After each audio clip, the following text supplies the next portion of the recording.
We want to welcome everyone to Nanit's Registry Real Talk in partnership with Babylist. Today, we are talking everything registries, pregnancy, and those early days of parenthood.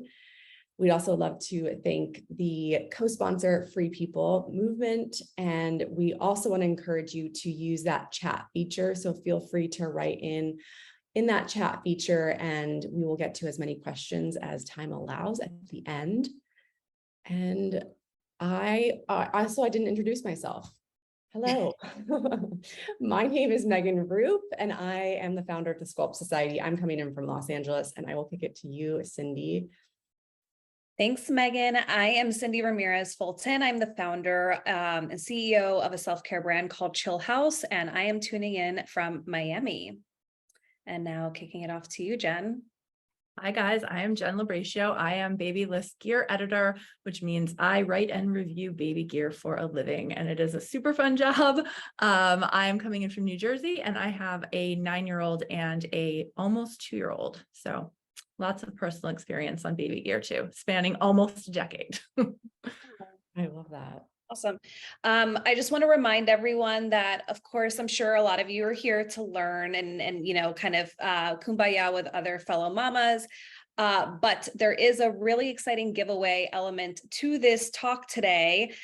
So don't forget to send your entire registries over to social@nanit.com. You do have to have Nanit on your registry, but if you don't have a Nanit, trust me, you need one. So please throw it on there. Otherwise, you will not qualify. So I'll remind you guys throughout the event about doing this. It's a very important part, and you don't want to miss out on the opportunity. Yeah. Well, we can kick things off right away, Cyndi. Maybe we can just chat a little bit about Nanit, your experience with Nanit, and how it's helped your parenting journey. Yeah, I mean, of course, it's like the first thing you think about, right? It's like, how do you supervise your child? And so Nanit was recommended. It was like probably, one of the most recommended items on my list from the get-go. So I had the one that mounts to the wall. And for baby number 2, I actually have the portable one, which I'm really excited about because she will be living with us for the first 6 months. We decided to keep her in a snoo next to our bed for 6 months, and then we'll move her in to share, hopefully as long as she's sleeping through the night, a room with her baby brother, or with her toddler brother, I guess I should say. When are you due? September 12th. Oh my gosh, we're so close. I'm due September 8th. Yeah, so both Cyndi and I are pregnant with our second. Wow, we get out. I didn't know you were so close. Yeah, that's amazing. Yeah, a girl. Another girl. Yeah. Also another little Virgo girl as well. I'm so excited for a Virgo girl. I need some Virgo energy in my life. A type A personality is always good for my type B. I want to keep the family in check because I can't just me. I completely relate. I feel like Nanit, even now, we still use our Nanit. We love our Nanit, and we have a 2-year-old. And so being able to check on her, whether we're traveling and we have, caretakers or our family staying with Harlow, or, we hear something at night, it's just the peace of mind to be able to check in on your child is so amazing. And then also, like you said, we have the portable version too, which has been so helpful when you are traveling, and especially when they're young, and you really want to make sure you have something to check in on them when they're sleeping and they're babies. So Nanit is top of my suggestions for your registry. I couldn't agree more. Yeah. Did you have, I'm just going to go through some of the talking points here. We have we have a little cheat sheet here to make sure we get through everything. Do you have a favorite moment that you caught on camera? Did you do the premium version? Because I honestly, there's so many funny video moments of Harlow, and I think recently she's now sleeping with this little doll baby, I think in preparation for baby sister to come. And she falls asleep with her in the most hilarious positions. And my husband and I have these screenshots of her with this baby doll, and I just think it's hilarious. She's also starting to get out of her sleep sack. So being able to watch that on the camera and witness how she's doing that, I just find it so fascinating. How old is she? How old is she now? She's 2. She just turned 2. Yeah. Okay. Oh, my baby, or Hendrix, I keep saying baby. When are you like officially not allowed to say baby? Because he's always my baby. I don't care how old he gets. Mine's gonna be 3. And so, we made like the fatal mistake of kind of opening up the gates a little early. So we've Okay. been like, he's been on the loose for the past well over a year. And yeah. Like he has a big boy bed or he's in his crib? No, so we like put him in bed. He's like kind of sleeping with us lately, like Okay. he wakes up in the middle of the night and like jumps in our bed. But no, he's been in his crib. We just have like the thing off the gate down essentially. Got it. And then Okay. eventually we'll get him like a big boy bed. But that's like one thing I'm gonna definitely make sure I subscribe to the premium version with Stevie, because I feel like I missed out on a lot of those like little like screen grab moments during sleep. Because now realizing how he sleeps because he's been sleeping with us a lot lately, he's like upside down, like flipping around. His feet are in her face half the time, and it's just he's very like flippy, and I'm sure we missed out on some really cute moments. Yeah. And as far as like products that have come out since having him, is there anything new and exciting that you're looking forward to trying out with baby number 2? Oh my God, new products? I know, I was thinking about this question too. I'm like, I'm not sure. I'm not really, I can give you some suggestions. Yeah, Jen, jump in. You're our tech I'm down guru. to try something new. I feel like I know what works for us, but like, I feel like I don't know girls. So anything I don't know for a girls. girl would be really good. So I feel like I have an interesting perspective because I had my kids so far apart. So I had like this experience almost 10 years ago when I was registering, and then again 2.5. I mean, my little guy's almost 2, so call it 2 years ago when I was registering for him the second time around. And I feel like, and plus with my knowledge of like doing this for a living, so it was much different the second time around. I feel like the stuff that has come the farthest, and even though you guys have kids a little closer together, like you'll still probably notice it. I think like strollers, especially lightweight strollers, travel strollers, even 5 years ago, they were not like very compact and they were still kind of clunky. And now there's so many, there's like a few that I really like on the market that they push like full-size strollers. They're beautiful. They maneuver so easily. And then they like fold down into these little like they're like this big. The Bugaboo Butterfly is one I love. And the Jules Air is another one I love. And then breast pumps. I think breast pumps, if you're planning on pumping or breastfeeding or, pumping, supplement, have come such a long way. Wearables have come a really long way. Things like portable pumps. There's like the baby Buddha. There's a few that are like really small and still just as powerful as like the larger pumps. Like sits on your boobs, because I thought about buying that one and I was like, I don't know. I've done the LV. So big, they'll just look out to here. I think it is nice if you're on the go and like say you're in the car or like you just don't have connection. It is nice to be able to feel more mobile during that time when you really can't be. I agree. I mean, Harlow's 2, so I don't think it's like that new of a product, but I'm obsessed. We were obsessed with our Duna. I just found that product was so easy for the first year of her life to be able to, you can travel with it. It is a little heavy, I will say, but from a just compact, removable, it was just amazing. We took it to New York. We put it in our taxi. Like it was really great. So that's one of my favorite strollers. Have either of you tried the rotating convertible car seats yet? Have you seen those? I have. I didn't end up going with it though, because I read reviews and I was like some people said that it was like hard to turn. So I was like, I'll just stick to the one that's like the most popular. I'm spacing on which one it is, but yeah, we used the Duna for about 1.5 years essentially as the car seat and everything. And it's just the easiest. However, as a C-section mom, it was kind of hard to pick up. So I feel like I definitely relied on my husband a ton. Yeah. So I'm actually thinking of I still have my old one, but Duna was kind enough to send me a new one. So I'm probably going to keep both and use one as a car seat and the other one just like, kind of leave behind if I don't need it, like, so that I'm not like constantly putting it up. That's the one thing. It's like, it's definitely probably a little easier for moms that aren't like healing as much. Yeah. But it's an amazing product. Jen, Uh, which swivel one do you like? I like the even flow ones. It's the even flow Revolve 360. They make 3 now. They make like the regular one, they make a slim, and then they also make an extend to fit with like a little longer, so you can rear face longer. I'd say those are probably my favorite, but Nuna makes one that's great. A bunch of like Graco makes one that's great. A bunch of brands now have them. They're really starting to become more popular. And I think for a little later on, I like an infant car seat for when they're little and then switch to convertible once they outgrow it. Just because I like the portability of an infant seat, but for the convertible, I think I really like them. Yeah. Nice. Megan, do you have any products that helped you bond with your baby? Do you remember? Yeah, I mean, I think it's really simple and most women are going to have it on their registry, but I do think a beautiful carrier, like I don't really, I think, Baby Bjorn is like, was my go-to. But it's just so nice to be able to have your baby on your chest, to take him or her out for a walk. I found, I'm so looking forward to that time now, because Harlow would not do that now. So yeah, I'm really looking forward to doing that. And I do think that felt like bonding moments in time with her. How about you?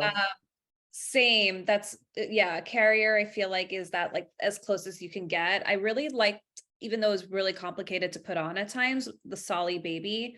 Oh yeah. Yeah. The wrap. Very small. Like I really like I only used it the first month, but it was great for travel. Yes. Kind of hard to keep like the Baby Bjorn, even though it's so practical, and the Art of Pope if you want like a more stylish, cool option. I love the Art of Pope as well. But Solly Baby super soft and tender, like very like bendy. You can do all sorts of things with it and like unwrap yourself easily. For when you're actually on a flight, it's the best. So you're talking about like the cloth wrap, right? really, the cloth wrap, it's like super soft. And they also have like a linen version. I wore like like we went to the Hamptons one weekend and that was like my cute little chic, like whatever. That's only if you want to splurge on all these items. Like it's that's only used for 3 months, in my opinion. I know that's the one thing too. I feel like so many of these products are for that. Like your kids grow out of so many things, especially clothes. Like I think when you're doing your registry, like you're thinking you need all of this stuff, but like you really don't. I think it's like these like major moments, like a car seat, a carrier, like these things that I do think are worth investing. But I remember like buying like 100 onesies. I'm like, 3 months later, they've grown out of them. So always during baby showers, they'll give you a million onesies. Like you don't have to even worry about buying a single one, because like that will be like in the gift bags. So any classes or experiences that you'd recommend before or after baby?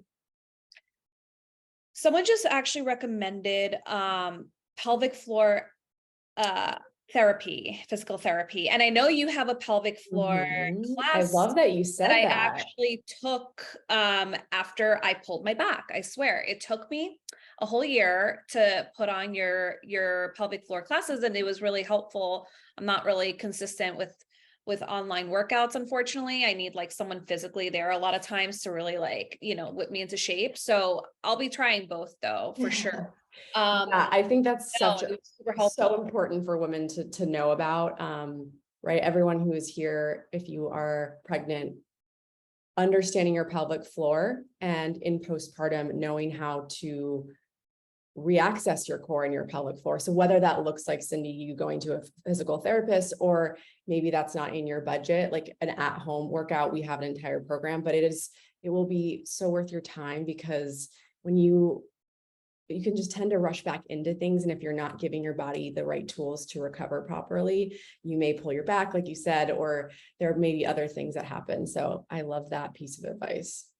Yeah, I learned the hard way, and then I had to retroactively fix my mistakes. So this time around, I am preparing for baby, of course, through just like regular exercise via like a personal trainer that actually has experience in pre and postnatal.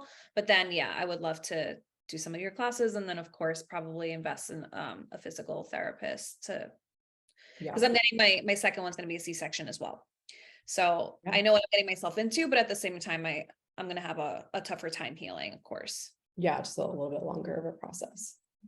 So, okay, my turn to ask you a question. What do you feel has been the most helpful for sleep for you guys? I know, so you're at 2. When did Yeah. you sleeping through the night, and like, what's been the best trick, I guess, for sleep training? I think I have a really, it's probably a frustrating answer to, because every baby is so different. Harlow just happens to be, has always been a great sleeper. So she was naturally sleeping through the night around 8 weeks. Again, that's really not a great answer for most moms who don't deal with that. I'm like praying that the second one is the same. I think, I think there's so many philosophies around sleep. It's really important that you feel comfortable with how you're approaching sleep. If you feel comfortable with, sleep training or whatever it is. I think for Harlow, if she had a bad night, we would wait. I think when she was really little, it was like 5 minutes of crying, coming in, patting her back, leaving, again, like slowly extending that time until we entered the room to calm her down. But there are so many viewpoints on that. So I think it is important that you do your own research and find what you feel comfortable when it comes to sleep. Yeah, I hate the word verbalize because I feel like it has such a dirty connotation to it. But yeah, I mean, who wants to hear their baby cry? But we definitely tried a similar method where we just, waited longer and longer and longer until we went in, so that maybe we'd get lucky, maybe, get the point. But yeah, same here. We kind of, he's decent in the sleep department, I'd say. When we started introducing like a weighted blanket, I feel like that was really, really helpful. Something that really, I think, helped calm his nerves and like just eased him into the actual like resting phase a bit more. We found that even just, I don't know, I have no problem giving him a lot of milk. Um, I found that to be super helpful and calming, and like he still has his little, milk before bed, and like sometimes we'll wake up in the middle of the night and ask for it. So, I mean, it's whatever helps you. And like, honestly, like it's kind of like a judgment free zone, in my opinion. It's really like, as long as we're all in survival mode afterwards, right? The kid's in survival mode, you're as a parent are in survival mode. So like, it's whatever fits your lifestyle and fits, your philosophy. I'm going to drop the shade here because I'm getting. Jen, are there any products that you really like for sleep? I'd say, I mean, this sounds like I'm supposed to say it, but I love the Nanit for sleep. Yeah. I was really hesitant at first because I wasn't sure that I wanted a monitor on my phone, to be honest. I didn't know what that would be like. I was worried it would like sap the battery. I didn't know that I just wasn't sure. And I am so happy that we did it. And now we still use it. He's only 22 months, so we're still using it. I can't imagine it any other way, honestly. Like I love being able, like you guys said before, I love being like, if I'm out to dinner, if I'm like out with friends, I can just look at my phone and know he's fine. If I'm away on a work trip, like I can see him all the time. And when he was really little, we use the breathing bands. Like sometimes like if he was sick, or I didn't use them all the time, but if he like wasn't feeling well, and just kind of like for peace of mind for me, even though it's not obviously like a medical device of any kind, but it just helped me feel a little better. I also really like the Newton mattress. It's made of this like really breathable, like almost some kind of like woven polymer thing. You can like stick your face in it and breathe right through it. It's really light, easy to change, easy to wash off. We really like that. And I love a good swaddle. I like the Love to Dream when they're really little, the one with the hands up, where it's the Love to Dream swaddle up. I love that swaddle. I feel like it was really easy to get on and off.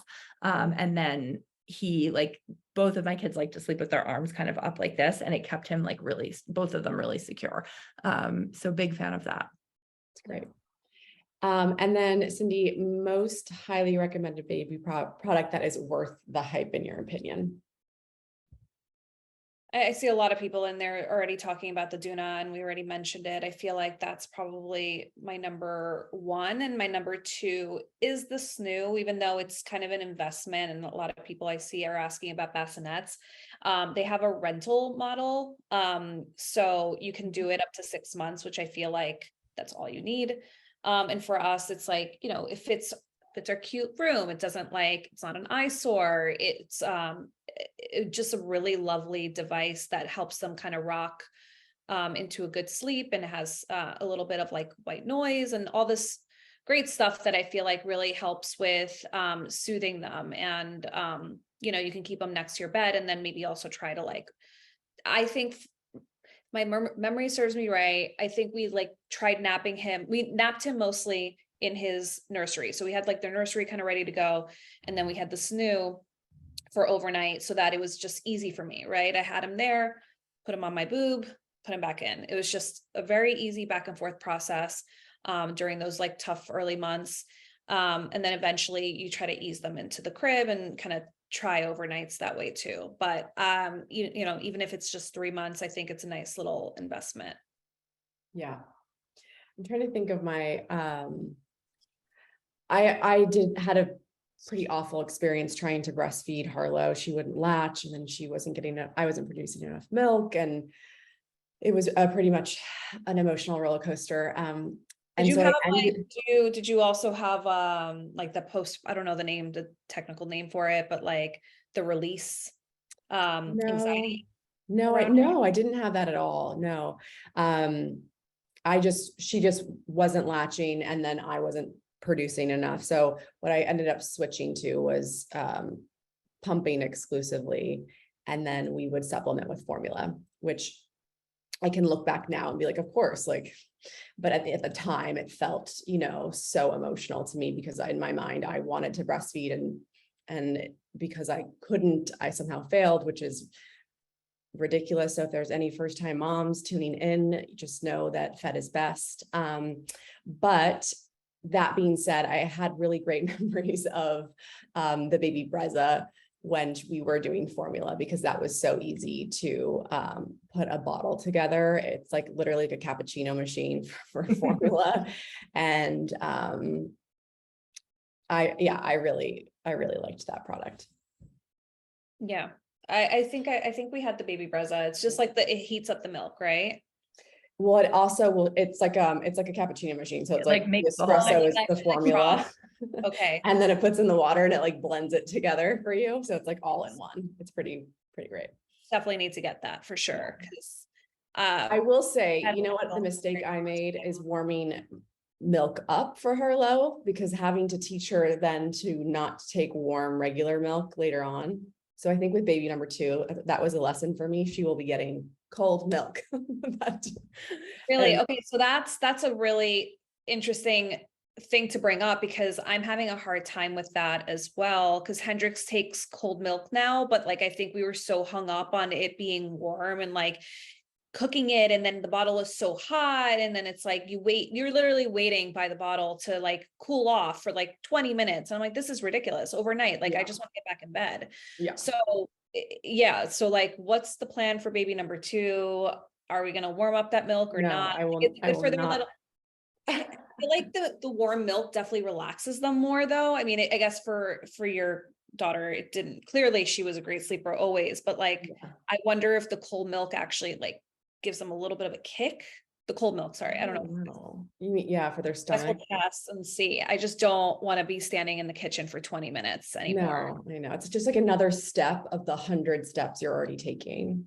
Exactly. Yeah. What about, okay, what's the grossest and yet most necessary baby product that you've had to use so far? I really love the snot sucker thing that you put into your baby's nose, and you literally suck the snot out of there. I don't know what the name of it is. I think it has the ball at the end, right? It's not you're not personally sucking it, right? No, there's personally you're not sucking the snot. There are products like that apparently. I don't know why they exist, but there's also the ball.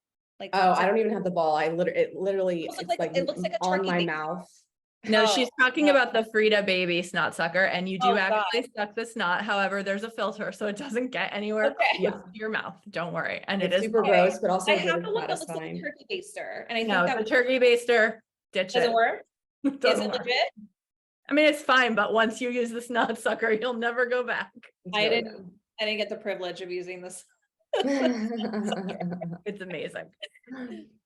I think a lot of people were asking about like, or a couple people asked about like a diaper changing bed. And for us, the peanut was really nice. Yes, It I love wasn't it. super The best. healthy. And then, sometimes we would actually keep a little wee wee pad on top, which made it really easy for blowouts and changing those.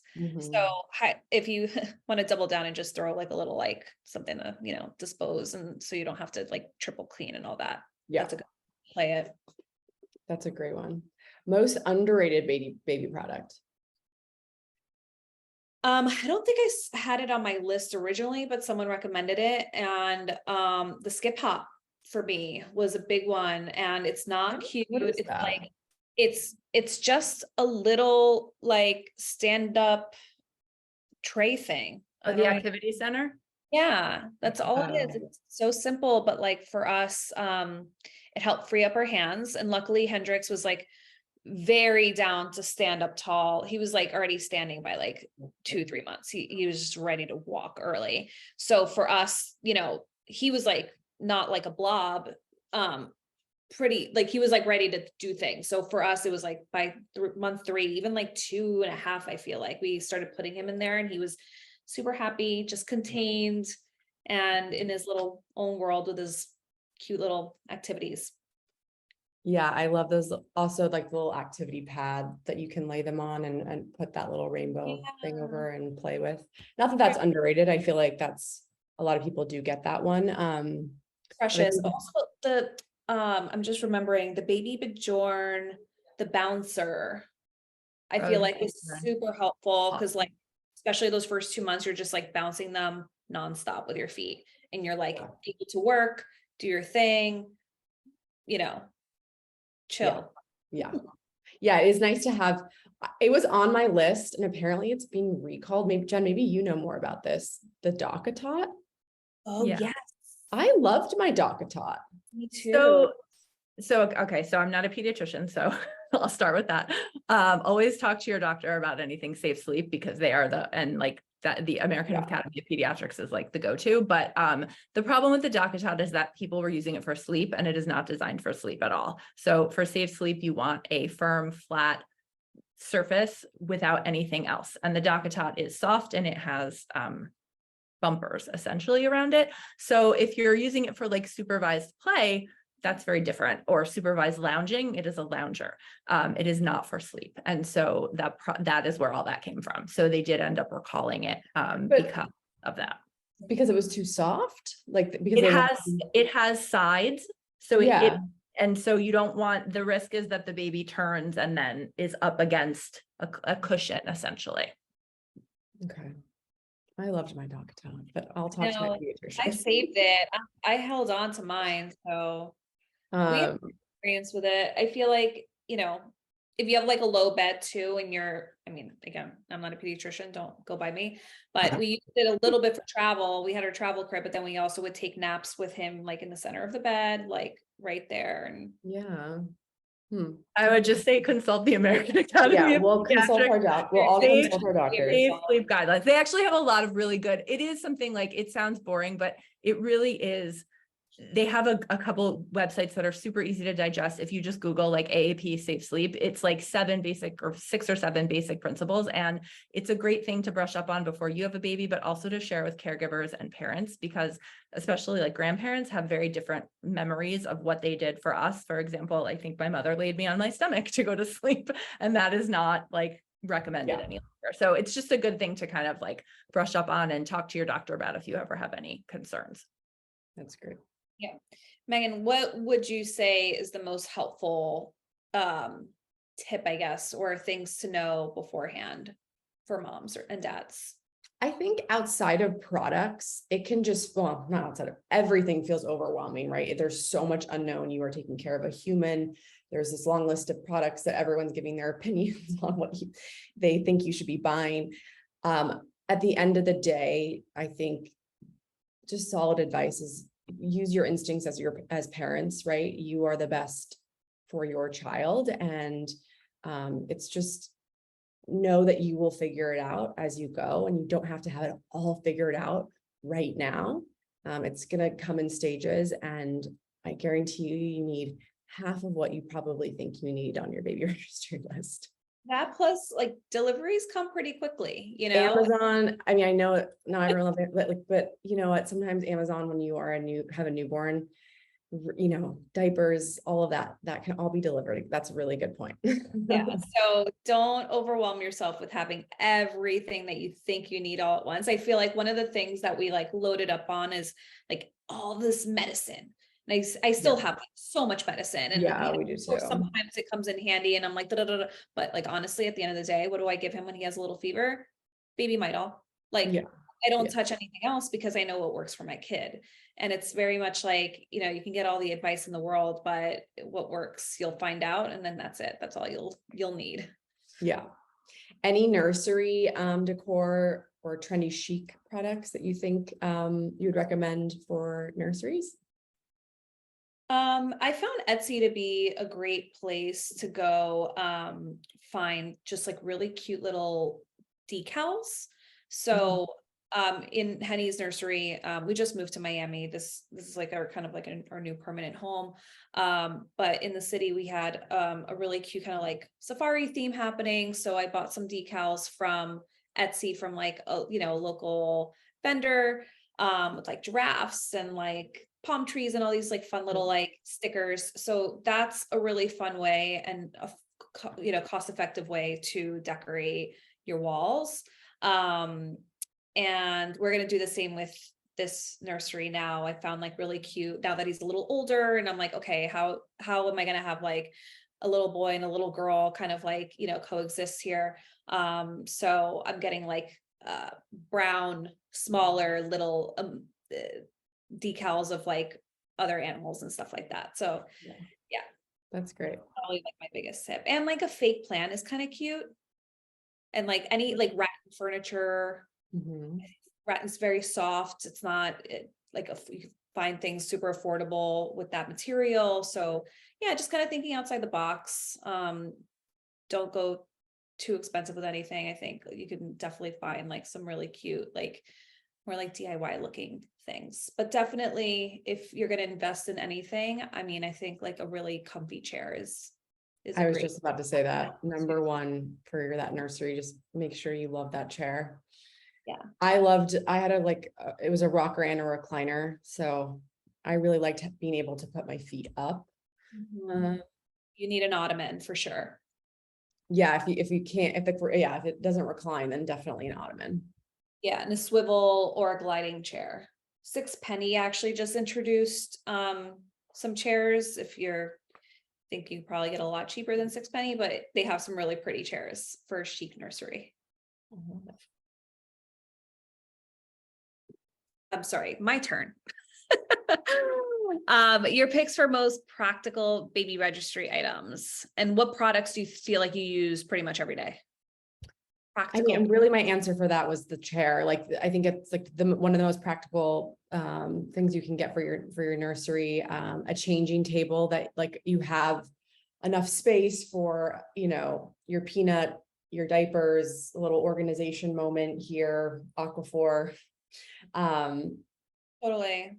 Those are just like, you're going to use those every single day. And so just making sure that area feels organized for yourself. Something that I forgot about my nursery was I loved our Gather map, GATHRE.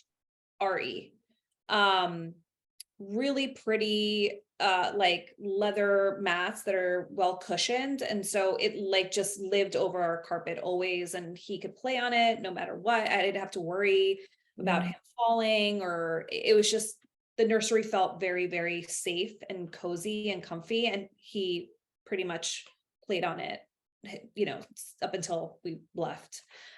So also like really recommend their products for just like play and just like, cute kind of like, I guess, movement moments and stuff like that. I love it. Jen, I feel like most of us, especially if you are a first-time mom, or parent, get really overwhelmed with where to even begin with a baby registry. So what are some keys to building your baby registry? So the thing I always say to people, I think so I agree, it's super overwhelming, right? Like, again, this is what I do day in and day out. And I still sometimes am like, oh my gosh, I have to recommend a breast pump to someone. And there are like 55 to choose from. So I think I always tell people, start by like taking a step back and thinking through your life and your needs and the way you're going to live your life with your baby. Because I get asked all the time, like, what is the best XYZ? What is the best stroller? What is the best crib? What is the best bottle? What is the best for me is not going to be the same thing. That's the best for Megan, and that's the best for Cyndi, and that's the best for whoever. Another example I use is like, when I had my first baby, I lived in New York City in a 3-room little apartment. The gear and baby stuff I needed was so different than when I had my second baby and I lived in the suburbs and I had a car. So really think through your lifestyle and add products that you think are going to be beneficial to you. If you don't know what those products are, like, ask other people, read our Babylist guides. We have tons of them we have sample registries. We have registries for city dwellers, people who live in the suburbs. We have all types of recommendations. So really think through that. And then I think the other thing, which you guys kind of talked about as well, yes, like, I love Babylist. I love baby gear. You don't need all the things, right? Focus on the essentials first. You don't need 4 like places to put your baby when you're not holding them. Like, pick a bouncer or a swing or an activity center. And then if you find that like 2 months later, you really want another thing, you can always get it. Or you can always buy stuff like off of Facebook and Marketplace and, get it through hand-me-downs, through friends. As long as the stuff is in good condition and not cracked and, is safe to use and hasn't been recalled, like, it's a great resource to save money and get things. So you don't need all the things, even though it feels like you need all the things. I also remember after my first son was born, I ordered like a zillion things that, like, in the 4 weeks, after he came, through Amazon, because they were just little things that I didn't think about and I didn't know I needed. And looking back on it, I was so stressed about making sure everything was on my registry, and like, something can be at your house in 2 hours. So I think, like, take your time, stay organized, and don't stress out if you are not a super research-driven person. If you are, and you want to spend the time researching and you want to do all the work, like looking up all the different gear, then you totally should. If you don't, that's fine as well. Like, stick to the big items, stick to the basics, and you'll be fine. And try to like take it a little at a time, because it can be super overwhelming. But I think my biggest, and it can get really expensive too. So I love that you said that, right? Like, really pick your key essentials and then see how you go, and you can always order. Yeah. This is a great time for me to remind everyone about the giveaway though. So definitely add a ton of stuff on the registry if you're submitting it, because if you're going to win it, you might as well have it. But take off like half the stuff afterwards if you don't end up winning, because you probably don't need all of it. So just a little reminder. Definitely. Okay, so my question to you, Jen, now, I know we talked a little bit about safe sleep, and some things have been recalled, and some things work for Megan, some things work for me. What would you say is like the best product for sleep? I think when you're talking about sleep, again, it's more important to like follow guidelines rather than focus on products. There's products you don't want to use that aren't recommended for sleep, but if you're using like, for example, a bassinet that came with your stroller, some are approved for overnight sleep, some are not. You always want to like read up on it, read the manuals, read the directions, make sure you're using the product correctly. You want to always follow the American Academy of Pediatrics safe sleep guidelines, like I said. So baby on their back on a flat, firm surface, nothing in the crib except a pacifier and a tightly swaddled baby. If you choose to swaddle, you don't have to, but nothing in the crib, no bumpers, no stuffed animals, no blanket when they're little. Nothing enters the crib until at least a year. Most pediatricians will like it even a little later. In terms of products, there isn't really anything that's going to guarantee like this sounds terrible, but like keeping your baby safe. That's just not the way it works. You just want to follow the guidelines. There are things that can help bring you peace of mind. So the Nanit, for example, like being able to see your baby, monitor your baby, like that is for some parents very comforting. I think the other thing to recommend for other parents it's not always comforting to be able to see your baby 24/7. If you're prone to anxiety and you think seeing them all the time would make you actually more nervous, maybe you should look at like an audio monitor rather than a video monitor. That's totally fine. Like you don't have to monitor your child's every motion do what works for you. As I said, I really like the Newton crib mattress. There's a lot of other breathable crib mattresses coming on the market, especially over the past year. I already mentioned the swaddles. I'm trying to think what else. That's pretty much it. It's just, I'd say like guidelines are following the guidelines are the most important. Definitely. Keeping that crib pretty empty, I think, is a great tip and a great reminder for sure. I feel like we talked about the stroller. Do we feel like we need to go back to the stroller, Jen? Is there anything No, that I we would missed out just, there? no, I mean, I think I did. I was noticing a bunch of questions about in the chat about like the Uppa baby. So if people want to drop in, I don't know exactly what people wanted to know, but I'm happy to, I've owned many Uppa babies. I'm happy to talk through that. I'd say the main thing to remember with a stroller is, again, like how you're going to use it. So if you are, say, a city parent who doesn't own a car and you live in a building that has an elevator, or you're on a first floor, so you're not going to lug that thing up and down stairs, a bigger stroller is actually probably a good idea, because that thing is going to be like your car, right? You're going to go grocery shopping, you're going to use it 3 times a day, you're going to put the sand toys in it for the park. Whereas if you live in the suburbs and you have a car, or if you're having your second and you're going to be in and out of a car and like, more mobile, like driving your older child around, you may want to consider a stroller that's a little lighter, more portable, easier to fold, easier to put in your car. If you have stairs to climb, that's another consideration. You want something that's fairly lightweight, easy to carry. Or if you live in an area that's like a little rugged, like say you live near the beach and you want something for like a beach trail or like a walking trail that's a little rougher, you might want to look into a jogger. There's a couple crossover joggers now that Guava makes one that's a great everyday stroller, but also is a jogger. It's called the Lotus, or it's called the Roam. I'm sorry, the Guava Roam. But yeah, again, it's like about how you're going to use it, because I may love my Uppa baby, but like Megan may be like, I don't need I don't need that. I'm never going to use that, or vice versa. So before you get caught up in like, what's the best, think through how you're going to use it, because a stroller is a pretty big one. And I would say if you're going to invest in something, a stroller is a good place to invest your money in, because most people, not all, some people prefer baby carrying, but most people use a stroller a lot and for many years. I do have a question now that we're going to have obviously 2. I have a 3-year-old and then I'm going to have a newborn.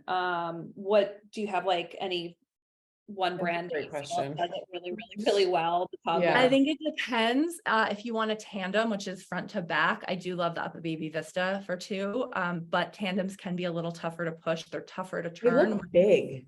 They're big. Here's the thing. All double, there is no perfect double stroller. Like everyone ends up kind of frustrated. Okay, yeah, I'm always like, Baby Vista, but Baby Vista, you can add a second seat to it. Yeah. I also love a little lower price point, and it's side by side, the Baby Dogger City Mini. That's a side by side stroller. You can add a car seat on for when they're little, and then when they get older, but that's side by side. Some people don't love side by side. Those are probably my 2 favorite doubles. There's a lot of doubles out there, and like I said, none of them are perfect. But those are 2 to check out. Someone needs to get on it, because it's tough. It's tough to push around 2 kids. I know, that's definitely going to be on my registry. I do need to figure that out. Yeah. I think second time around, I'm already a pretty relaxed person, but I'm like, maybe I should start thinking about this sooner. Oh my God, I have like nothing ready. Jen, I know are we running kind of low on time? I don't know if we want to skip to audience questions now. I know there's like one little list of question I think we can all answer. Maybe we skip to that. Sure. Okay. Megan and Cyndi, we have to answer this one. Parents and moms always, we always get forgotten. So like, Megan, what was like something on your registry? What's something that you wish you would have added to your registry that's kind of like for you, completely for you, and that you think would have helped you survive that phase? I just think like whether it doesn't even have to be like something you could like organize support around you, right? Like where whether it's a caretaker or your friends or your family, offering to cook you meals or giving you time alone. I think really making sure that as parents, you guys have that time to process because there is so much going on. I think something I did with Harlow that I really enjoyed, there was a service in Los Angeles, and I think she was a doula, but she also offered postnatal massages, and she would come over once a week for the first 6 weeks. And that felt very luxurious. It felt like an hour just to me. It felt like I could breathe and like get my thoughts collected. So I think that's great. And then also, I mean, I know we already mentioned it, but I do think I was, in those early days doing pelvic floor and core recovery. I was filming for the app, but I think implementing that time really allowed me to connect to my physical self, because as we all know, postpartum is a recovery mode, and we've just gone through something really major, and it really does physically take it out of you. So I think giving myself that back physically was really important. Yeah, I love that. I think for me, yeah, one of my favorite gifts, someone gave us like a takeout from like one of our favorite restaurants. And I thought that was such a special postpartum gift. And something that I feel like, I mean, I'm always out to dinner. My husband owns restaurants, so we're never not out at a bar or anything like that. Of course, not drinking, but just something that makes you reconnect with your old, whatever, your pre-baby self, to kind of keep that like spirit alive, I think is really important. And to get out of like whatever sort of funk that you feel from, maybe like baby weight gain, all of that, the stuff that we deal with, postpartum hair loss, like just anything that makes you feel sexy, beautiful, young, and alive. I think do it, because it's hard, and yet you're like obviously on much less sleep, and you're operating on like different kind of energy levels than maybe you once had. So whatever that is for you, whatever that like moment of self-care, I guess, is for you, I think is what I would recommend most. Like being able to drink some wine again, or like that vodka martini, like all that's really helpful, I'd say. I'm excited to, be able to go enjoy a night out with girlfriends too. I think that's like a good one to incorporate. Jen, how about you? I think you guys hit them all. Like, I think something for you, like a meal or a gift card to go out, and kind of like forcing yourself to do it. I remember so clearly, like my first son was probably, I don't know, 4 weeks old, and my in-laws came and they like forced us to go out to dinner, and I couldn't fit in any of my clothes because I was like too thin for the maternity clothes, but like too fat for the real clothes. And I was like stuffing myself into this dress, and I hated the way I looked, which I know I'm supposed to be all like proud of my body, which I was, but I was also very upset, and I was crying. And my husband was like, "We are going to dinner. We are just going to go." And we left, and it was like so good. And I'm so glad we did. And it was the first time in like a month I felt like, oh, this is me. And this is, my life looks very different, but I feel kind of like me again. And so it's going to be hard, maybe not for everyone. Some people have a much easier time, but it was tough for me. But I'm glad. You just have to kind of force yourself to like do the stuff you used to do. And, if you can, if you're, if you have some childcare. I think too, like connecting with your partner, right? Like going out to Totally. dinner, like you said, and like having a moment with your partner again, because, for so long it was just the two of you, and making sure that connection is still there. So, I love that. The two things I keep seeing in the chat are, diaper bag. There are some ladies talking about Dagny Dover. I love Dagny Dover. I know I do too. Faze has a good one too. And then Though I will say, I feel like it's very big. Like, I don't know that they have, it's a sporty, great option for days, but you can also get something smaller. Again, I think for sure. I mean, you don't need like a full-on diaper bag. You could literally do it. I actually love that it was sporty, and I felt like I could kind of get it dirty if I needed to. But you're right. It's a big bag. And if you end up doing the Duna, there's like a really cheap like Duna bag that like fits perfectly over the handles. We've been literally using that for the past 2 years, and it's like not cute. It is what it is, but it gets destroyed, right? It's like you're always tossing. And the other question I keep seeing is nursing bras. You guys, you really don't need anything fancy, like anything like that clips. for me, that was my personal, like, just something that clips and I could open and close it. I don't know if you had any specific ones that you guys liked. I like Kindred Bravely. I think they make really nice ones and they're pretty affordable and they hold up really well. I love Bodily. They have a ton of different ones. They have I think it's called the Do Anything, and you can pump or nurse in it. Super comfy, loved it. And then the Larkin, which is kind of a little bit, some people don't know about it, but it's a pumping bra. It's kind of like a sports bra, really soft. And it has this really cool, like, it's very hard to explain, but if you look on their website, you basically twist the material into an X and it holds the pump. Oh, I know. It's so comfortable. Yeah. Like, I wore it. It's not super supportive. So I wouldn't like, if you have a larger chest, it's probably not great for like bouncing around town in, but for like at home or like lounging, and I wore it overnight. I loved it. What was it called again? The Larkin, Larken.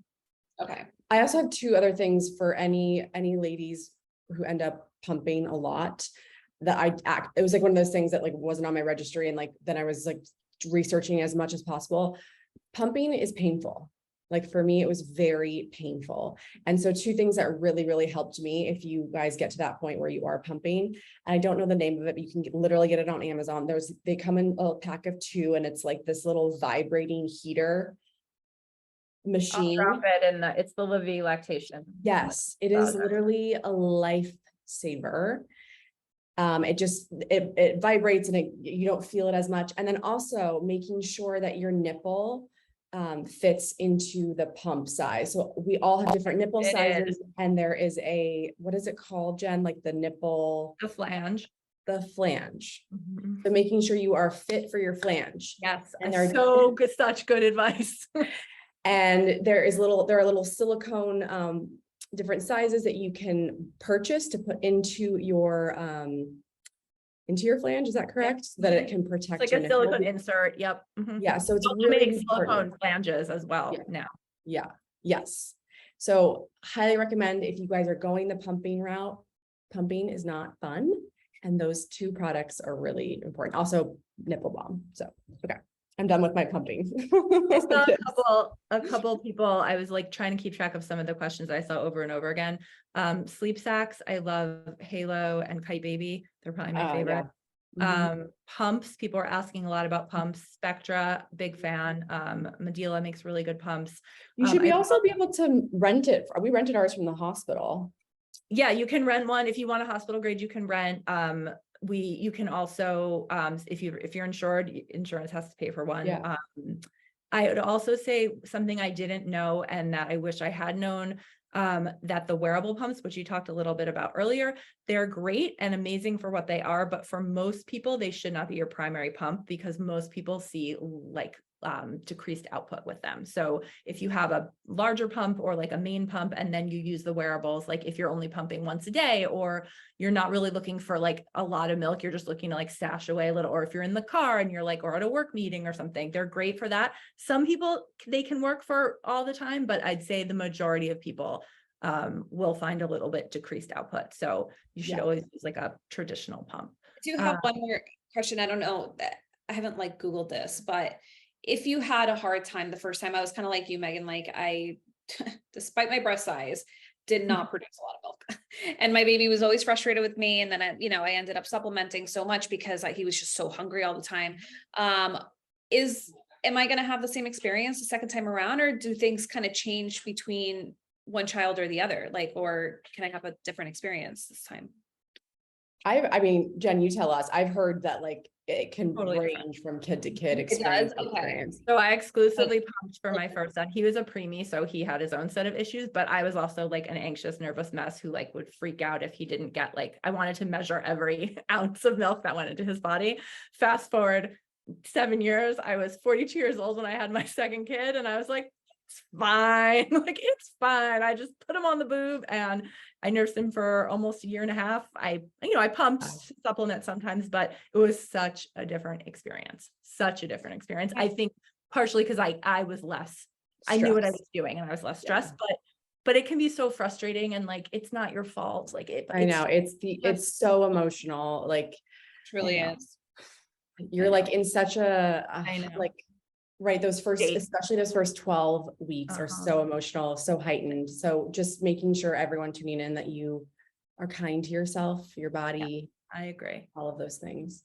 I saw someone ask about colostrum. It didn't help me.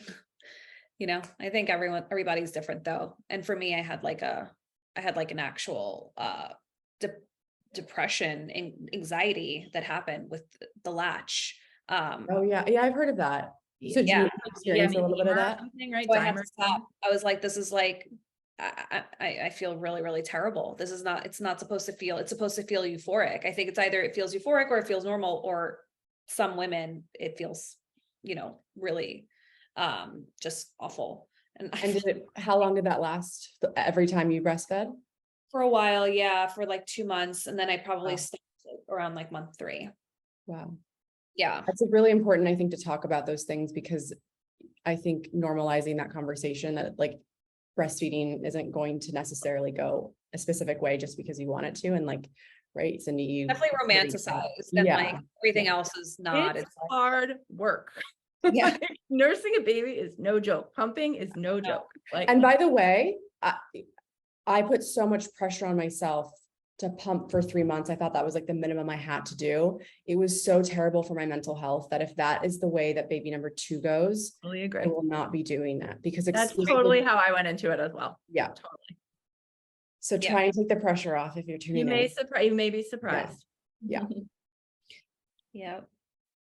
Do we have time for questions? Or I guess, Caroline, where do you want us to go from here?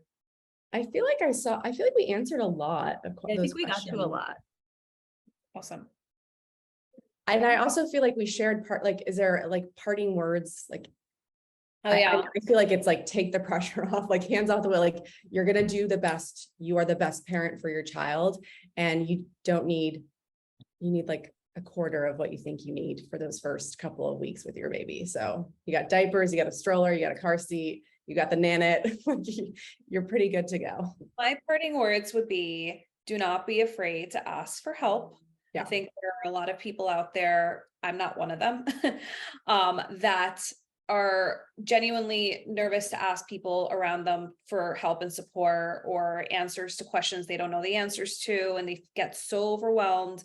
And I just want to say, I know it's hard. It's like a version, I guess, of social anxiety, but like, you just have to get comfortable with asking for help, asking your girlfriends, like, what did you do in this situation? Hey, like, whoever is, your best resource for whatever given issue, just don't be afraid to ask. Yeah, it can feel lonely, but you're not alone. And I will tell you, the power of like the parent community is really strong. So whether that's digitally or in your hometown or in your city, like it is important to find that community where you are so that you feel supported. Yeah. Yeah. Totally agree. I think it's also okay to not like be okay about everything. I remember feeling so guilty that sometimes I was like, I love this baby, but also I kind of don't like him a lot at all sometimes. It's a huge life change. And some people sail through it, and like, that's good on them. I was not one of those people. I loved it. I eventually, returned to myself, and I certainly had many happy moments, but it was a really hard adjustment for me. And I think that's okay. I think I was all like, oh my God, I'm like a terrible person. But so many people have, it's tough. It's not easy. It's amazing and it's joyful and it's the most incredible like love you will ever feel, but also it's a big life change. And that's okay to say, like, totally. You don't have to love every moment of it. Yeah. There are going to be times that you don't feel connected to your child because they're kind of pushing back, or they're more like into their daddy or into their caretaker or whatever, their grandma. And I'll tell you right now, those times pass, and there will be so many times and phases that they're just obsessed with you. So keep hope alive too, because I feel like I definitely went through like a couple months where I was like, he doesn't even love me. And now he's so obsessed. I mean, that's like how I was with Harlow a couple weeks ago. She's like, all she wanted was her dad. And I was like, you don't even like me anymore. And now she's exactly like, she's 2. Now she's obsessed with me again. So all is well. Exactly. All is well. We're happy again. Well, thank you, everyone. Don't forget to Send your registry to social@nanit.com for a chance to win and put everything on there, even if you don't think you need it, because you could win it all and that'll be Thanks for tuning in, guys. Thanks, guys. Thank you, everyone. Bye.